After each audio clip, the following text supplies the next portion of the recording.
Welcome to Mind Shifters Radio. I'm Tim Hayes. I'm your host for the first hour.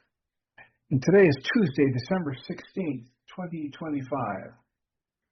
As always, we're grateful to everyone who's joining us here today, whether you're listening live or through the archives, as we spend another couple of hours teaching and supporting people in using some of the most powerful, effective, efficient, and accessible tools I've ever encountered. These tools are available absolutely free through the tireless efforts of Dr. Michael and Jeanie Ryce on the website at whyagain.org. If you go to that website and click on the two words that say Start Here in the upper left-hand corner, it will take you to a page where you can download and read Chapter 24 of Dr. Michael Ryce's book. His book is titled, Why Is This Happening to Me Again? And that chapter of the book contains a narrative description and explanation. The primary tool in this work, that tool is called the Reality Management Worksheet, sometimes called the Reality Management Wake-Up Sheet. And it's a tool I've been using to great effect for over 21 years now to improve the quality of my life and most of my relationships, and to turn any negative emotional experience I have into part of the infallible guidance system that each and every one of us has been given. You can also download the actual worksheet process itself. It's a simple PDF file. Click the link, download it, print it off, copy it as often as you'd like, and use it over and over again absolutely free. You can also download from that webpage a whole host of audio files of shows just like this one where people have been stepped through that worksheet process.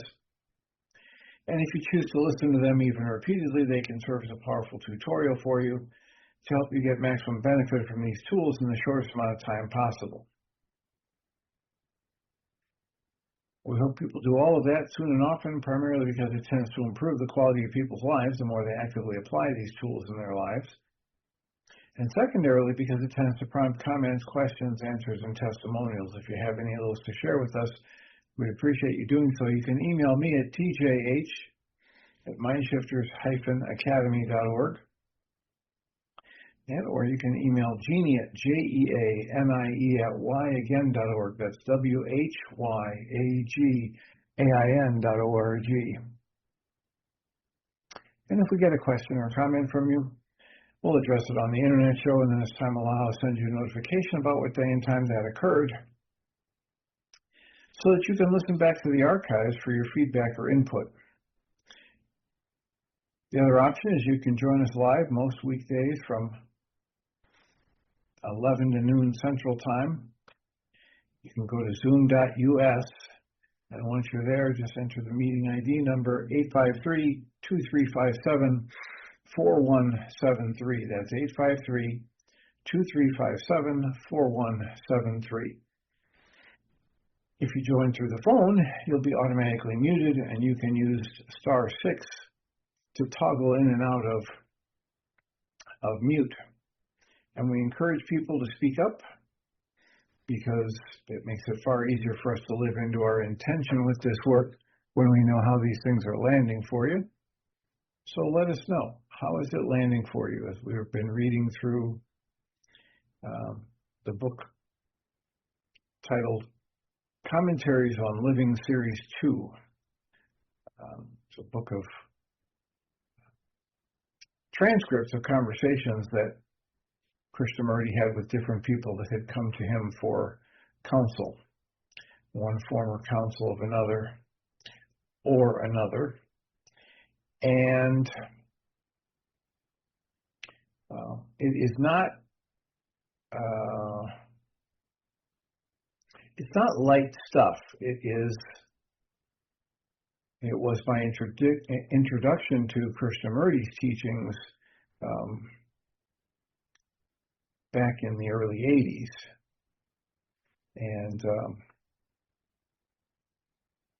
And our hope is that it's bringing thoughts and stimulating questions and motivating people to move into their own direct questioning and observing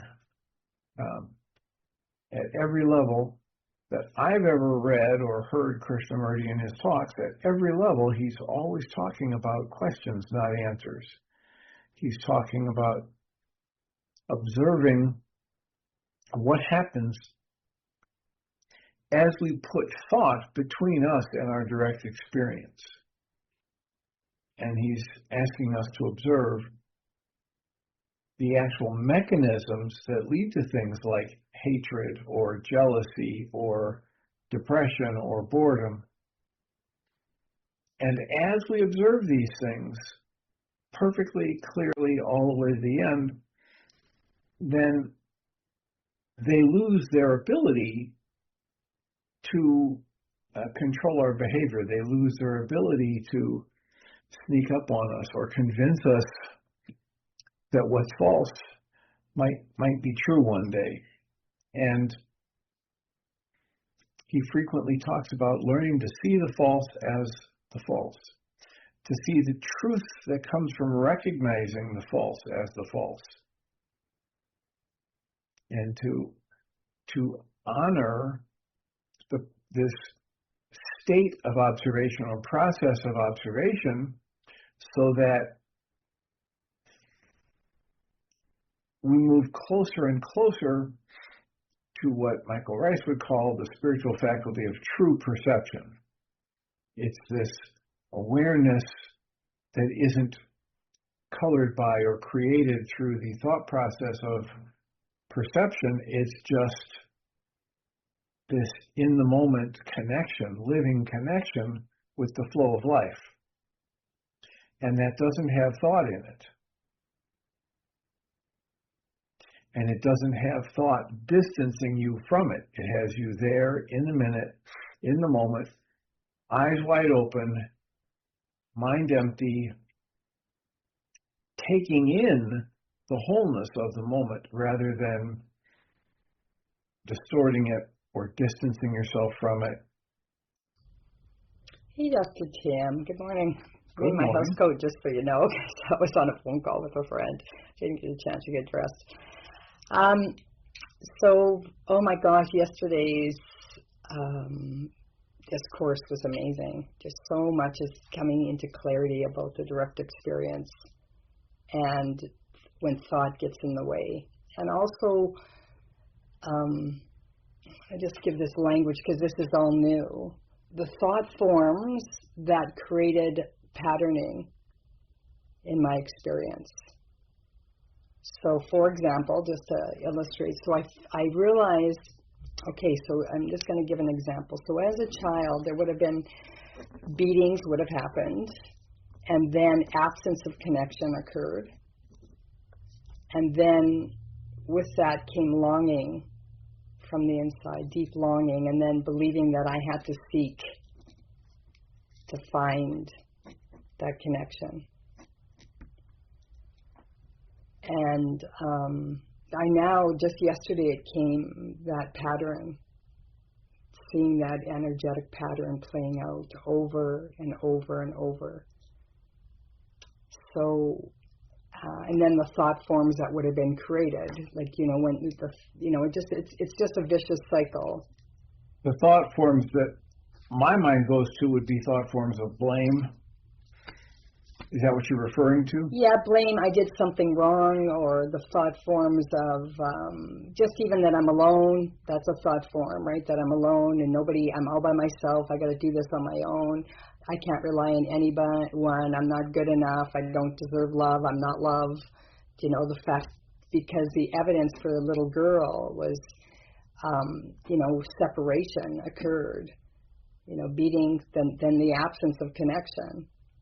And there I was, and I can feel it sometimes, that longing. And I've had that feeling many times. I couldn't place it anywhere. It was just an energy, but now I've been able to give it a label. Yeah, and now what I'm doing is I'm collapsing the origin, that whole storyline. So I can just be what you're speaking about, just being in the process of observation. And behind that story. And so you say collapsing the storyline. How are you collapsing it? Well, because I can observe it for what it is. And so right now I'm in the process of just being with the body and recognizing, for example, that I'm going to call it a pattern interrupter. That's the only way I could, or a program hijack. So letting me know, my body know, I'm sitting with my body, co-regulating with my own body through breath. And then if that moment comes up, I can demonstrate that I am safe. Just by, if I'm laying there breathing, that I'm on the bed, I'm breathing, and the bed's got me, I'm in safety, I've got me, I'm right here, right now, the memory's not happening. Yeah, so that's a new, very, this is the deepest I've ever went, which is really exciting, really, really exciting. Because it feels like, for me, it's really at the core patterning from the very beginning. Yeah. So you're getting clear about how you downloaded the belief that you're not safe, and that at the time of that download, physically you weren't safe. Exactly. And you were young enough that you didn't have any comprehension that there was anything other than your physical self. Exactly.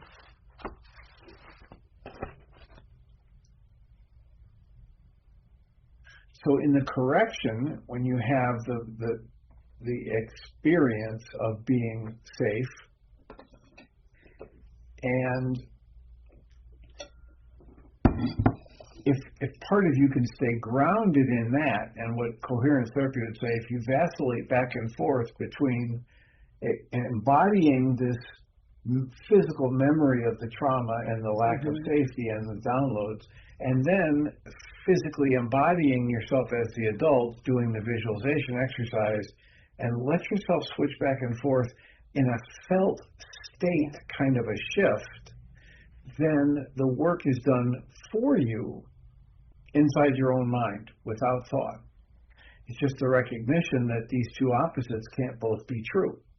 Yeah, that's exactly what's happening. And so when I observe the body, because for the longest time there's this tension, or I'm going to call it tension on the right side, and I just wanted it to go away, like go away already. And this has been going on since 2014. Many different parts of the body, and just seeing as though it's out there, it's not me, just go away. And now I realize it's aspects of me that are still unintegrated. And so now I get to be with it. And I notice when I'm in the experience in the body, and just in observation, as Krishnamurti says, and letting it and just being with it and co-regulating with that with no expectation or attachment, I notice deep tears will come at times. It might be deep tears, or the body's going to shake. There's a visceral or physiological experience that happens, and I can feel it's, finally bringing, it's almost like the rest and repair, the parasympathetic is coming online physiologically, because my body has braced its whole life. It's been embracing, and that's a new word that I have. Because my body goes it's always been in tension, and it's bracing for something, and it just got locked there. But now it's actually unlocking that brace and moving into the rest and repair. It's the safety, feeling safe, and I just keep telling myself, just keep to observe, not even telling, I'm just talking to the body and letting it know it's now safe. We don't have to brace anymore. Which is really, that's a completely new state of being for me. And a sense of calm I've never felt. And yet there's still these parts of me that are still in tension or bracing. And as you said, I get to meet them. And just be and oscillate between, and the only other way I can describe it is cognitive dissonance, physiologically. What I think is real. And trying to, instead of telling those younger parts whatever it is you want them to know, please spend much more of your energy just asking them about their truth. Asking them about what they need from you to feel better right now, because in this work, what we understand is I don't understand fully what my wounded or younger parts need or what they're experiencing or I don't understand it fully until there seems to be no separation between me and that younger part. Mm-hmm. So I can't understand it unless I assume once again those eyes, that younger part of myself, that perspective. And my intellect can come up with all kinds of things that it absolutely is certain is this must be going on for the younger self. But that's not what we're interested in. Mm-hmm. We're interested in asking the younger self for it to give its experience, its impressions, its conclusions, and as soon as they are seen fully all the way through the end, then they lose their power over me. So there's no healing or integrating to do other than seeing and observing directly and completely. Mm-hmm. Thank you.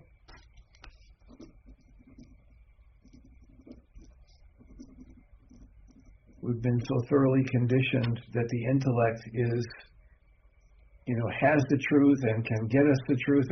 So we go into the intellect to try and resolve these things, and there's no resolution in the intellect. The intellect is the progenitor of our pain, mm-hmm. not the solution to it.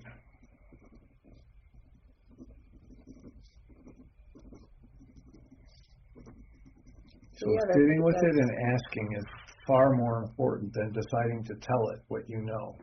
Yeah, and I have been doing that, by the way. Like I just am noticing, lots of different things are coming up. Not feeling that they don't feel safe. That's a big one. You touched on that yesterday, so I really sat with that. The safety is very important. And then that longing piece, really just, wanting to be loved and not feeling it. Feeling separate from it, and that they did something wrong and they're to blame, all those things. And then I would just breathe and let them know they did nothing wrong.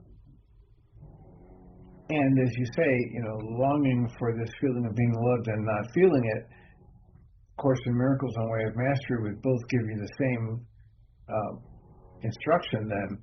Get busy looking for, identifying, and removing all of the barriers to you feeling that, because it's right there. It's intimately connected with you. And that's what I realized. It's me that's been guarding it all along. I'm keeping myself in separation from it. You don't know that until you know that it's actually internally I've guarded myself around that I feel I'm not lovable. Or I can't let people in, or whatever the story is. All of them, not safe to let people in. I wasn't even realize I was doing that to the level that I was. So, and even this level of awareness that's come, I'm really thrilled. I'm very excited. It's the deepest I've been. It's the deepest I've got to so far. It feels wonderful, and I'm not scared. I'm just like, wow, I understand. And it makes a lot of sense. I'm seeing with new eyes. Yeah, I really appreciate the gifts of the not that approach, mm-hmm. and the training my mind at different levels to understand that thought is not my friend here. It's true. And finally, I'm sitting with sensation.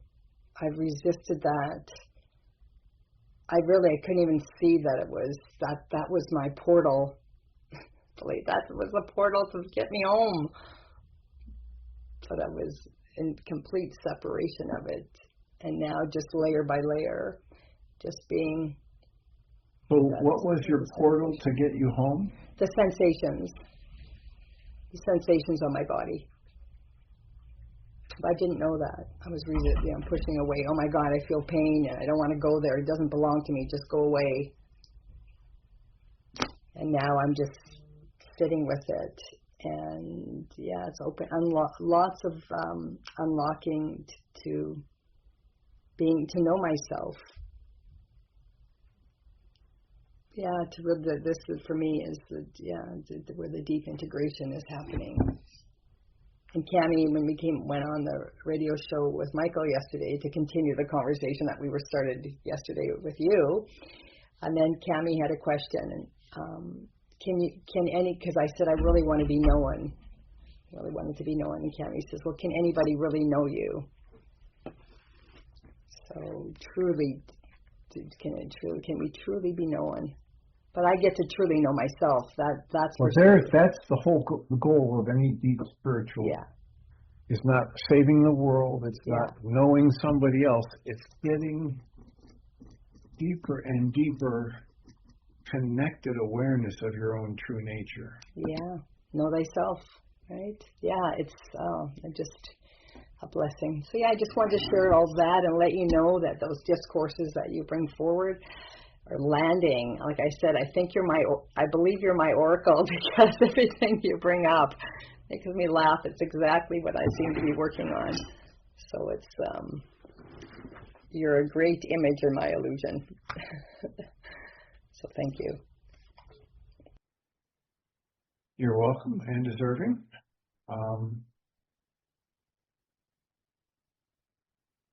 I had a fantasy this morning about just getting on the internet show and deciding to have a half an hour of silence and prayer and meditation. Everybody can put their focus wherever they want. I'll be sending extra loving thoughts and blessings to Susan Bingham for this day. She's having hip replacement surgery, and you can pick any target you want, Susan Bingham and her hip, or her family, or anything else in your family. And I thought, no, I shouldn't do that, because it's supposed to be an internet show. It's supposed to be a podcast that people can tune into and then, make some sense of. And if there's 20 minutes or half an hour of dead air space, that'll be hard to reconcile in the radio world. But it comes from, the realization that I was talking about the other day, about how we really get hung up on the words, and people want to say, I'm very clear that my experience, and I know this, and I know that, and now wait a minute, if you say this means that. Lifetimes are spent in those kinds of, and you could call them discussions, you could call them debates, arguments. Lifetimes are spent in that.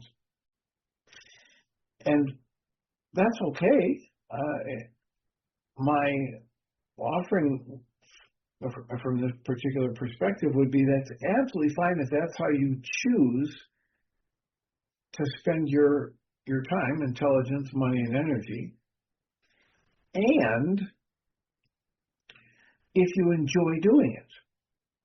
However, if you're of the belief that you're doing it is going to lead to some significant change in your life experience or your level of wisdom, or I would ask you to question that for yourself, because recycling thoughts and debating the meaning of words with people does not give you the experience of that which you're talking about. It gives you the experience of talking about it, not the experience of it. That's wonderful. I was wondering if you're willing, so you said you wanted to go into silence for 30 minutes. What do you think about doing a love exchange, and just, you can still be with Susan Bingham, and then what anybody else has, and kind of talk people through it in this experience. How do you talk someone through an experience? Are you talking about layering words on top of? Yeah, so having the experience, creating the container for the experience, and connecting to Susan Bingham. We can use her as our target. And everybody will have their own direct experience, but we're just the containers being created for that. And So yeah, we get to, in the presence of creating the silence that you're wanting, but we would be able to hold a container of experience through words, so that could still happen in this last half an hour.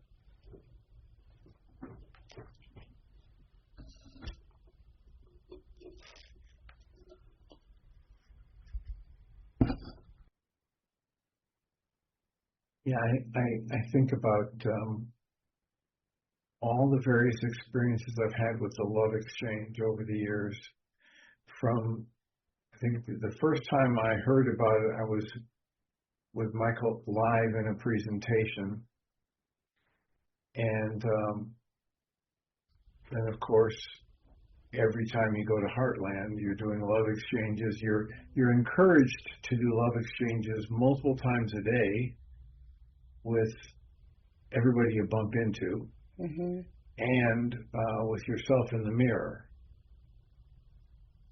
And the words around Michael's describing a love exchange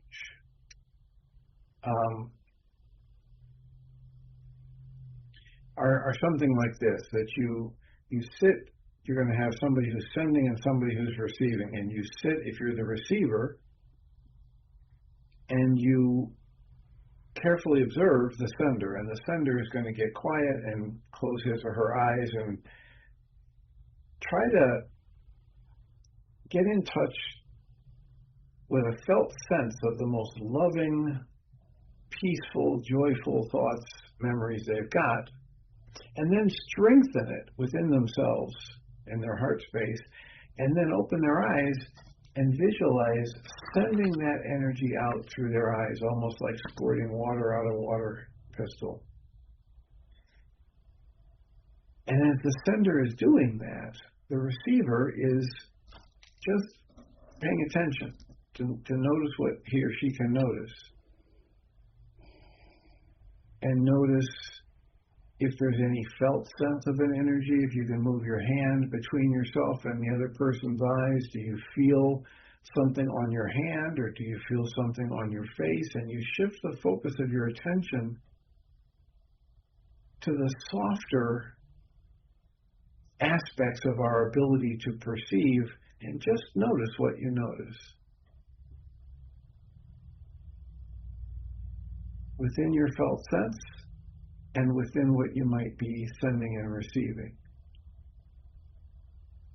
So the invitation is to just go into a practice of reaching inside your memory for some of the strongest, most loving, peaceful, gentle, joyful memories you have.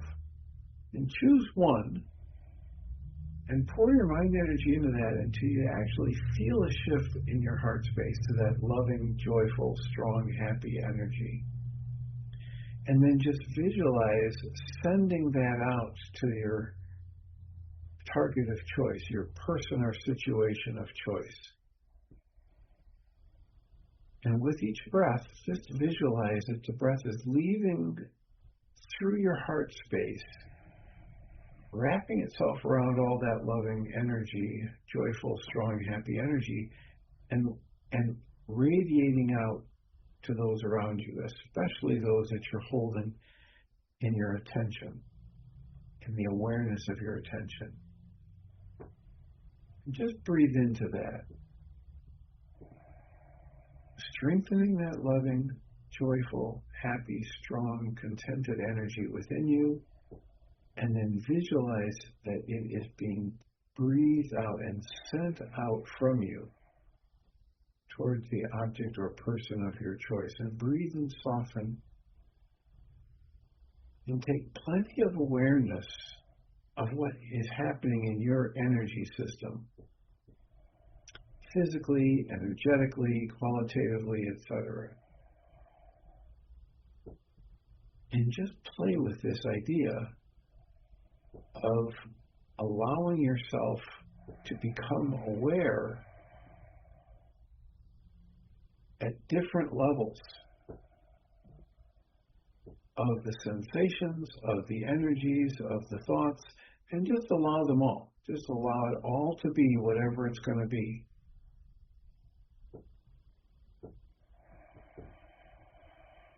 breathe and soften until it feels comfortable for you to be complete. And then take a breath, scan your body, notice the strongest emotion, the strongest physical sensation, and just make a note of what this exercise was like.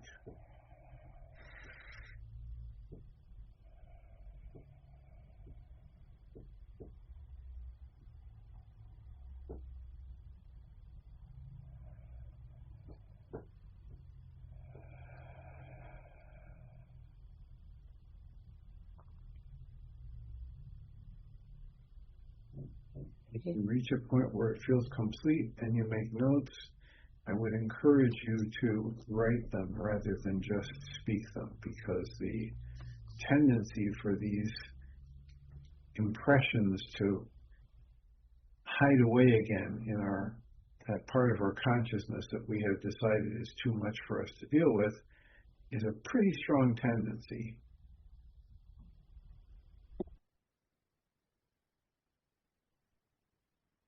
Interesting when my love exchange is a little different than how Michael's is. When Cammie and I were partners, you know how you put your hand over the face? It never landed for me that was, and I could feel when I was doing it, it was actually love emanating from my heart. It was my whole being that was coming, and the giving and the receiving. So receiving the love and then giving the love. It was happening, yes, through the projector of my heart, but it was every cell that was involved. That was my experience. And so today I just did that to Susan Bingham, and also in my imagination, that she would receive all of the love. And then also, giving her all the love. And I was also, there was a circulation occurring. That I was giving her my love and I was receiving my love. So I do wish her, thank you for doing that. That felt really good. And so, well, you're welcome. And I will say for a lot of people, as we've done this a lot over the years, almost always when we do this, one or more people will come up with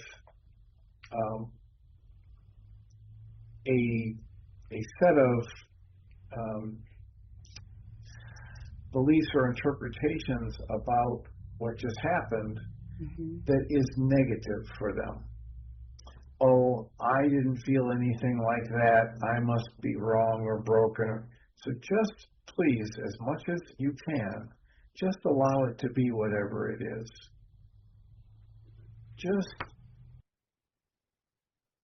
There isn't a right or wrong. If you feel nothing physically, that's absolutely fine. If you feel things that you can't discover a word for, or you've never had a word that quite fits, that's perfectly okay. One of the most important aspects of, as far as I've been able to discern, of any true spiritual path or growth is just allowance and surrender and the questioning and discovery. And just like what we were reading yesterday from Krishnamurti, what is truly new can't be known. And so when people set out looking for their truth, they sabotage themselves because they've got some kind of an idea or an impression or a template about what it is that they're going to find. And when whatever arises doesn't fit that expectation, they label it a failure and or try to figure out why or how it's gone wrong. And it's just not really the way things work. So what we're encouraging people to do, whether it's in a love exchange or it's to do a worksheet or the targeted journaling, is to just engage the tool and accept and allow and trust whatever unfolds.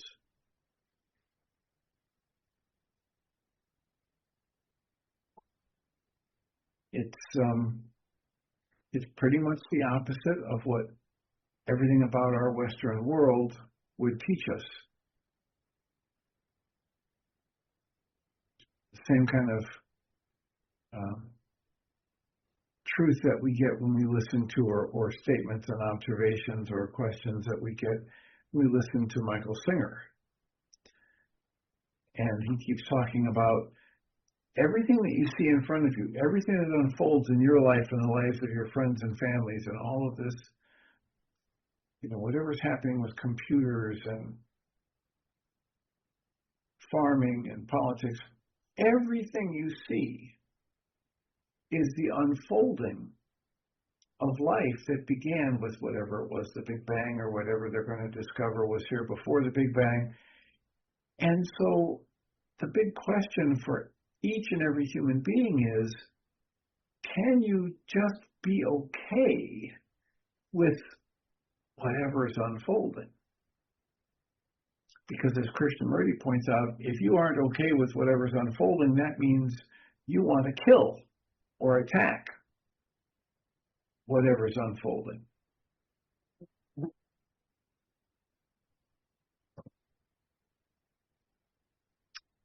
Cami, you're unmuted. Was that intentional? Do you have an offering?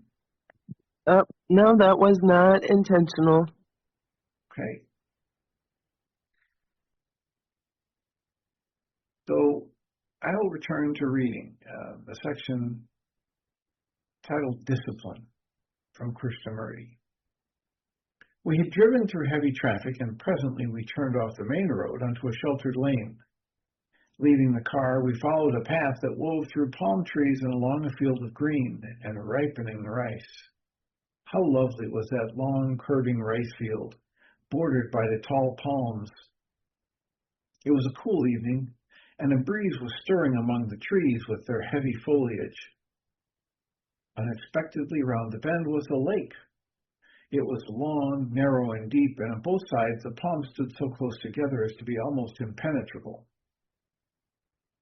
The breeze was playing in the water, and there was murmuring along the shore. Some boys were bathing, their bodies glistening and beautiful, well-formed, slender, and supple. They would swim out into the middle of the lake and then come back and start again. The path led on past the village, and on the way back the full moon made deep shadows. The boys had gone, the moonlight was upon the waters, and the palms were like white columns in the shadowy dark. He had come from some distance, and he was eager to find out how to subdue the mind. He said he had deliberately withdrawn from the world and was living very simply with some relatives, devoting his time to the overcoming of the mind. He had practiced a certain discipline for a number of years, but his mind was still not under control. It was always ready to wander off like an animal on a leash. He had starved himself, but that did not help. He had experimented with his diet, and that had helped a little, but there was never any lasting peace. His mind was forever throwing up images, conjuring up past scenes, sensations, and incidents, or it would think of how it would be quiet tomorrow. But tomorrow never came, and the whole process became quite nightmarish. On very rare occasions, the mind was quiet, but the quietness soon became a memory, a thing of the past, something to go back and recapture. And what is overcome must be conquered again and again. Suppression is a form of overcoming, as are substitution and sublimation. To desire to conquer is to give birth to further conflict. Why do you want to conquer? To calm the mind. The man replies, well, I've always been interested in religious matters. I've studied various religions, and they all say that to know God, the mind must be still. Ever since I can remember, I've always wanted to find God. The pervading beauty of the world, the beauty of the rice field and the dirty village. I had a very promising career. I had been abroad and all of that kind of thing, but one morning I just walked out to find that stillness. I heard what you said about it the other day, and so that's why I've come. Krishnamurti replies, to find God, you try to subdue the mind. But is calmness of mind a way to God? Is calmness the coin with which you open the gates of heaven? You want to buy your way to God, or buy your way to truth. Can you buy the eternal through virtue, through reincarnation, through mortification? We think that if we do certain things, practice virtue, pursue chastity, withdraw from the world, that we shall be able to measure the measureless. So it's just a bargain, isn't it? Your virtue is a means to an end. The man replies, but discipline is necessary to curb the mind, otherwise there is no peace. I have just not disciplined it sufficiently. It's all my fault. It's not the fault of the discipline. To which Krishnamurti replies, discipline is a means to an end, but the end is the unknown. Truth is the unknown. It cannot be known. If it is known, then it is not truth. If it is known and you put words on it and you language it and you found the perfect way to communicate this to somebody else, it's a knockoff. It's a cheap copy. It's not the original truth. Truth is constantly flowing, constantly like life itself, growing, extending, creating, changing.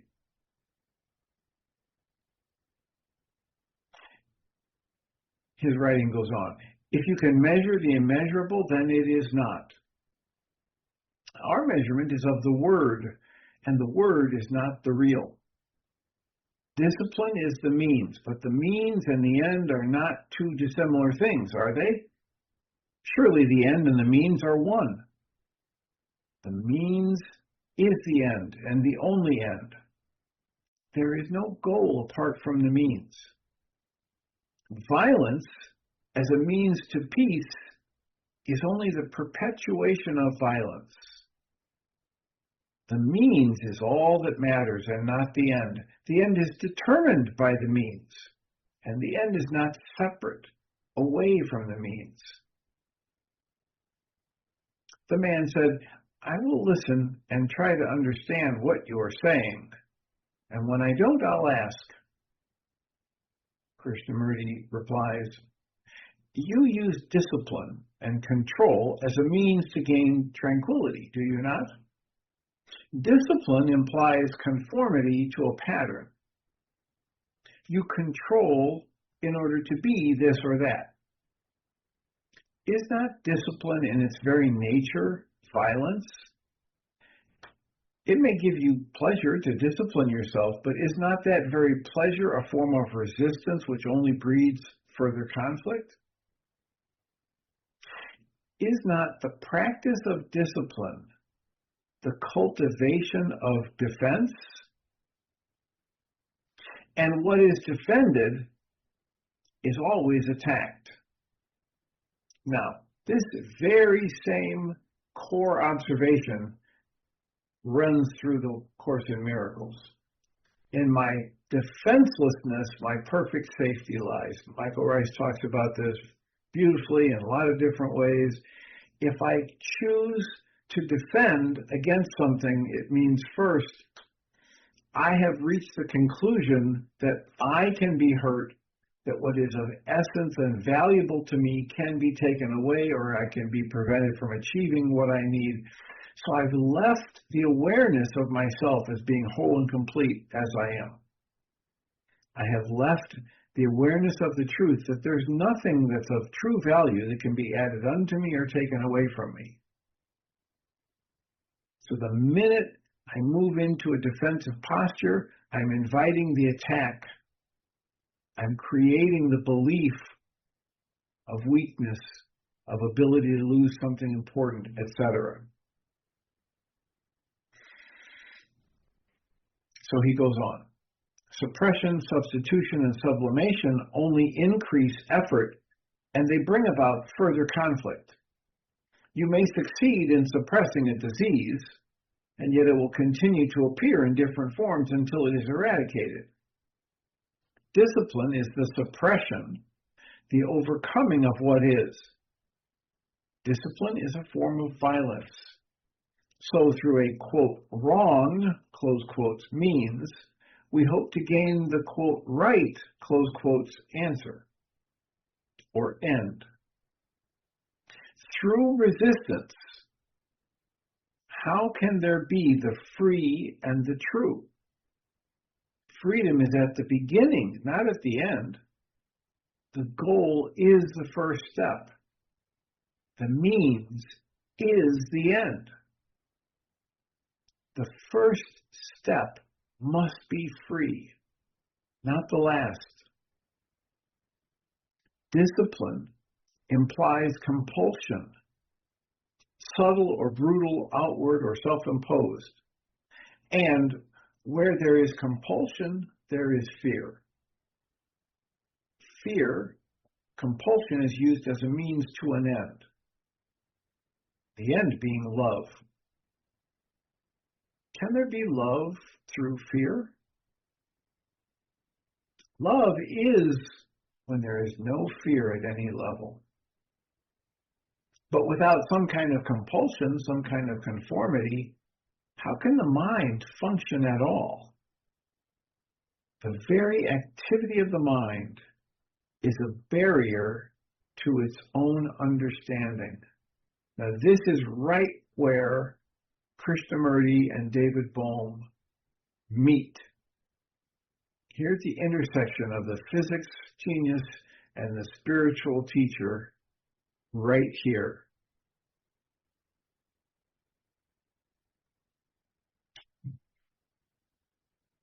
Love is when there is no fear at any level. And yet, without some kind of compulsion, some kind of conformity, how can the mind function at all? The very activity of the mind is a barrier to its own understanding. So David Bohm coins the term sustained incoherence. There it is. The very activity of the mind blocks the mind from understanding what's happening.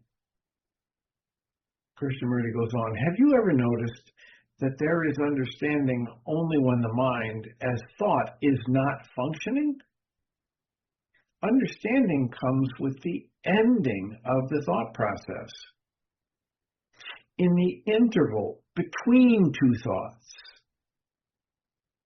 You say the mind must be still, and yet you desire it to function.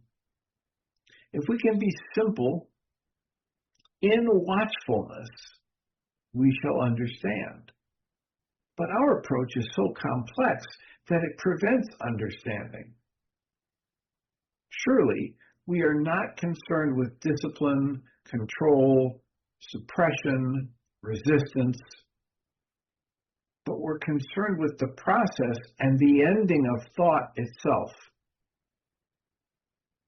What do we mean when we say the mind wanders?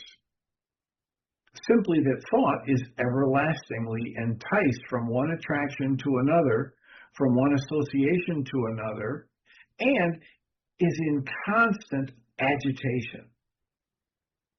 Is it possible for thought to come to an end? The man replies, well, that is exactly my problem. I want to end thought. I can see now the futility of discipline. I really see the falseness, the stupidity of it, and I won't pursue that line anymore. And yet, how can I end thought?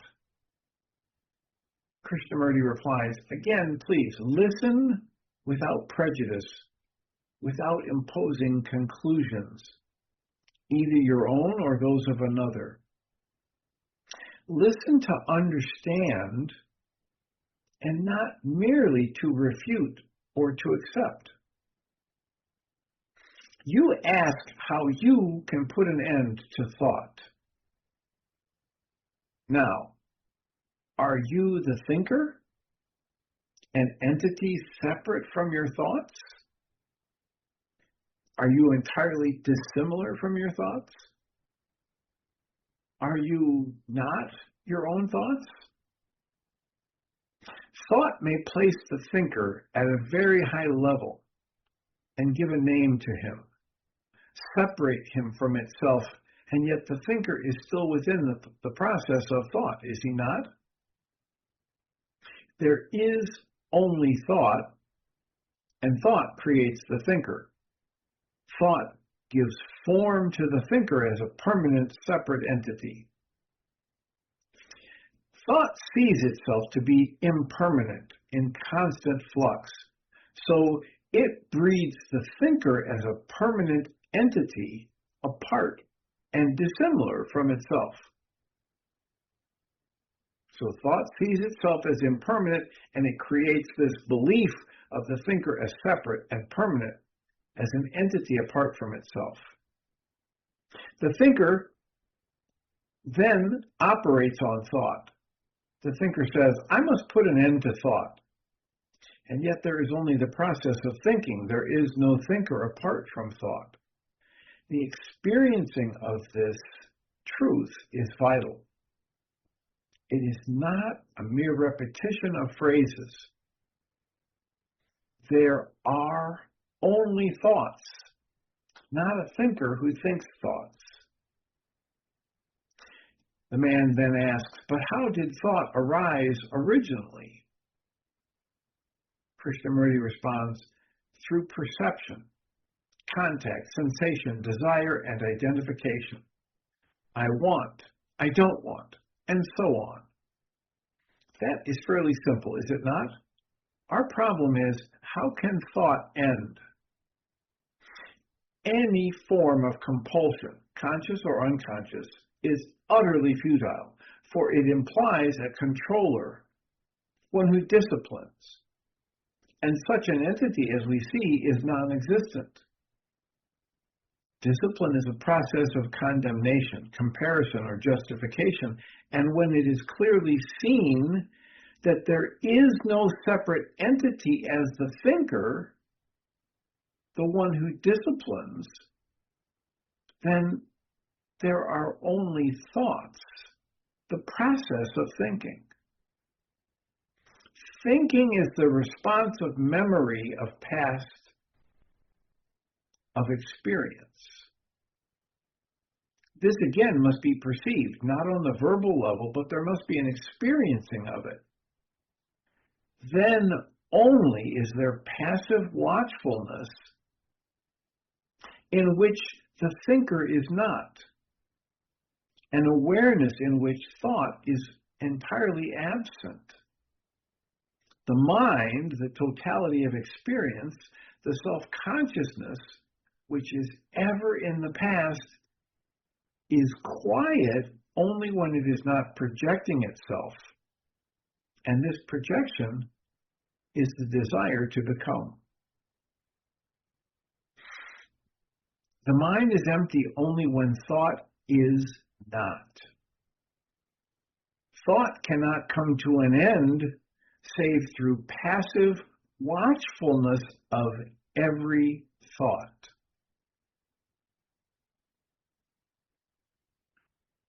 Think about that. Let that sink in. Is there any felt sense of a shift when you say, the only thing that can bring thought to an end is the passive watchfulness of every thought? If you reach that state of awareness, there is no watcher and no censor. In other words, somebody to do the comparison, the evaluating, the judging of good and bad, right or wrong. Without the censor, there is only the direct experience in the moment, experiencing in the moment. There's no past experience being projected onto it. It's just, I'm wide awake in this moment, having this living experience without labels, without thoughts, without comparison to the past moments or the future moments. There is only experiencing. He goes on, he says, in experiencing, there is neither the experiencer nor the experienced. The experienced is the thought which gives birth to the thinker. Only when the mind is experiencing here, in the moment, without words, in stillness, is there stillness. This is the silence which is not made up, it's not put together, and it's only in this tranquility that the actual experience of life can come into being. Reality is not of time and is not measurable. Reality is not of time and is not measurable. As we're thinking about things, we are not in touch with the reality of them. We are in touch with our thoughts, our judgments about them. So,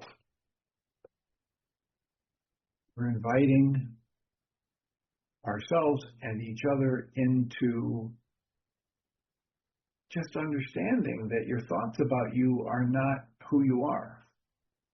And your sense of self is simply a compilation of thoughts. So your whole sense of self, your whole sense of identity and how you present yourself in the world is not who you are any more than a Polaroid snapshot of you when you were 5 years old is who you are. Or a Polaroid snapshot of you in this moment, which is now in the past. That Polaroid that you can take, the screenshot you can take of yourself or your avatar on the screen is not who you are any more than, the fingernail clippings that went in the wastebasket somewhere in the past week or month when you were trimming your nails, any more than those fingernail clippings are the totality of who you are. Your thoughts about who you are no more the truth of you than a fingernail clipping from when you were 5 years old is the whole truth of you. And that's the kind of thing that thought can't even wrap itself around. Thought, we're so immersed in thought and trained to believe in thought and fight about thoughts and nitpick about words related to thoughts that we've missed the whole experience of being in the moment without thought. How do we get there? Well, I've said this a few times. When we would meet in person in the support groups, a couple times we'd hit this point in our individual teaching, and I'd say to people, try to find an activity that when you do it, you completely lose track of time. And I don't mean a video game, I don't mean staring at a movie screen, I don't mean anything that's automated. I mean an activity where you're engaged. If you're bird watching or fishing or creating, you're painting or you're molding clay or you're baking or you're drawing something or designing some activity. It'll be different for pretty much everybody, but whatever activity that you do, and when you do it, you just space out and lose track of time. Try to spend more time doing that in this next week or two. And then let's talk about it. Let's report back to each other. What happens when we engage in just being without all the thought, which is what happens when time seems to collapse or expand. So today's a Tuesday. There will be a support group. I realize I've gone a little bit over, so thanks for your patience. 6:30 to 9 p.m. Central Time support group. All the information is available on the MindShiftersAcademy.org webpage. I'll remind us all that we come from love. We're made of the stuff we call love. We actually are love, and everything else is false. And oh, by the way, the more I watch it, every single time the world does not unfold the way I think it should,